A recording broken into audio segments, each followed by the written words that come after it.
Assalamualaikum warahmatullahi wabarakatuh. Perkenalkan, nama saya Adim Inaya dengan NIM 0306212065. Nah, ada tujuan saya membuat video ini adalah untuk memenuhi tugas dari mata kuliah Administrasi Pendidikan dengan dosen mengaku Bapak Rusdi Ansori Harahap MPD. Nah, jadi di sini saya akan menjelaskan dua materi. Materi pertama yaitu mengenai memahami bidang gerakan personalia pendidikan dalam administrasi pendidikan. Nah, jadi apa sih itu bidang gerakan personalia pendidikan? Jadi personalia itu adalah semua anggota organisasi yang bekerja untuk kepentingan organisasi, yaitu untuk mencapai tujuan yang sudah ditentukan. Nah, personalia organisasi pendidikan itu mencakup para guru, para pegawai, dan juga para wakil siswa, termasuk juga para manajer pendidikan yang mungkin dipegang oleh beberapa guru. Nah, adapun menurut para ahli, yang pertama itu ada menurut Ari Gunawan, administrasi personalia sekolah itu adalah segenap proses penyimpanan, penataan, pembinaan, pengembangan, evaluasi, sampai penentuan hubungan kerja dengan seluruh tenaga kependidikan di sekolah. Sedangkan menurut Suprihatin, MD dan kawan-kawan, administrasi pendidikan mencakup segala usaha untuk memanfaatkan semua keahlian dan kesanggupan yang dimiliki seluruh sumber daya manusia, khususnya guru dan staf pegawai atau no guru, seefektif dan seefisien mungkin dan mencakup hasil yang optimal.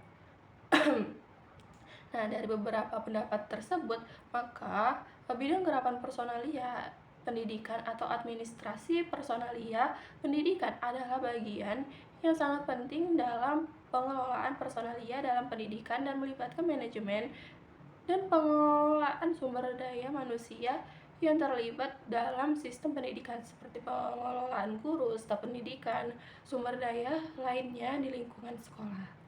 Nah, adapun tujuan dari bidang gerakan personalia pendidikan yang pertama itu adalah mewujudkan tercapainya tujuan pendidikan nasional. Nah, yang kedua, meningkatkan mutu pendidikan. Yang ketiga, meningkatkan efisiensi dan efektivitas pengelolaan pendidikan. Yang keempat, meningkatkan motivasi dan kinerja tenaga kependidikan. Dan yang kelima, yang terakhir adalah menciptakan lingkungan kerja yang kondusif. Selain tujuan, ada juga fungsi bidang gerakan personalia pendidikan. Yang pertama itu adalah pengadaan tenaga kerja, yang kedua adalah pengembangan tenaga kerja, yang ketiga adalah kompetensi atau imbalan tenaga kerja, yang keempat adalah integrasi atau penyatuan tenaga kerja, yang kelima adalah pemeliharaan tenaga kerja, dan yang terakhir yang keenam adalah pemutusan hubungan kerja. Nah, selain itu ada juga jenis-jenis bidang gerakan personalia pendidikan. Jadi, administrasi personalia itu terdiri dari dua jenis, yaitu yang pertama ada tenaga edukatif atau akademik.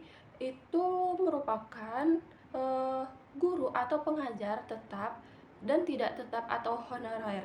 Nah, yang kedua itu ada tenaga non-edukatif atau administratif atau pegawai tata usaha tetap dan tidak tetap atau honorer. Nah, selanjutnya ada pentingnya bidang gerakan personalia dalam administrasi pendidikan.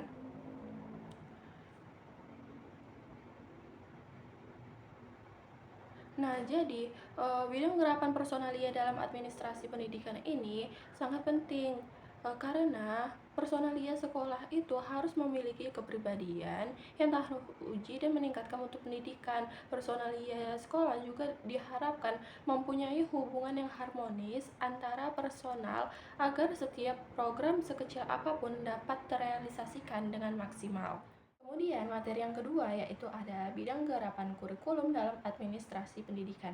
Yang pertama ada pengertian bidang garapan kurikulum. Nah, bidang garapan kurikulum dalam administrasi pendidikan adalah proses yang dilakukan untuk mencapai tujuan pembelajaran tertentu.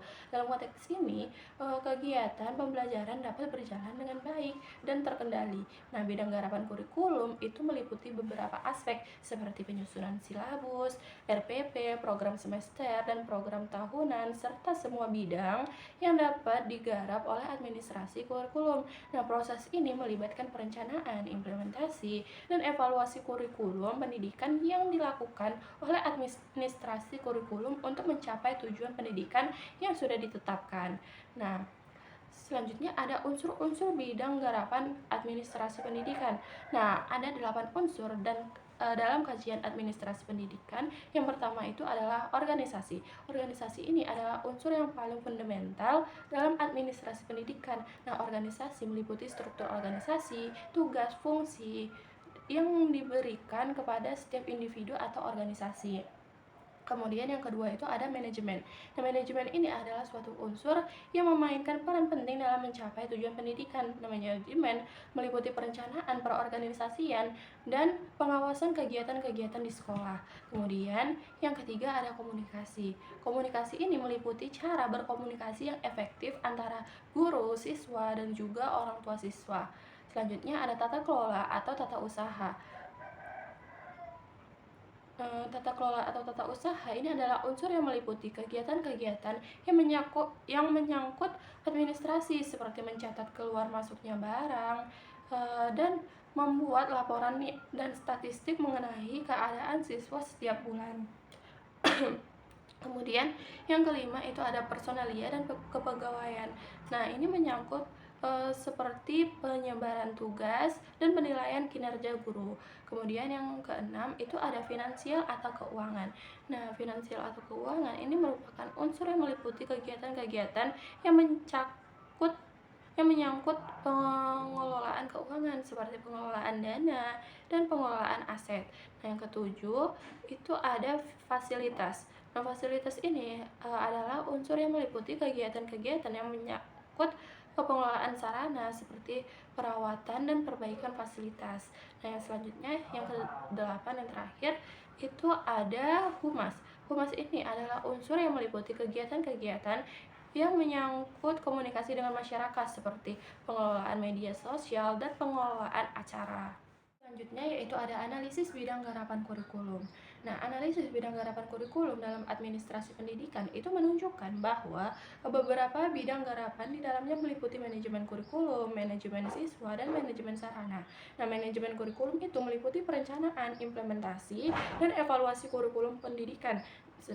Kalau manajemen siswa itu meliputi pekerjaan tata usaha yang menunjang manajemen siswa seperti menyiapkan blanko blank, presentasi pegawai, dan membantu kepala sekolah dalam kegiatan-kegiatan yang mengenai penataan inventaris.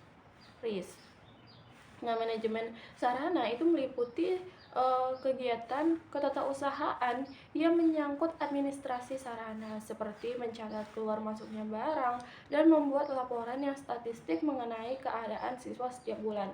Nah, dalam analisis ini dapat dilihat bahwa manajemen kurikulum, manajemen siswa, dan manajemen sarana sangat terkait dan memerlukan kerjasama yang efektif untuk mencapai tujuan pendidikan. Nah, mungkin itu saja materi yang dapat saya sampaikan. Kurang lebihnya saya mohon maaf. Wabillahi taufiq wal hidayah. Wassalamualaikum warahmatullahi wabarakatuh.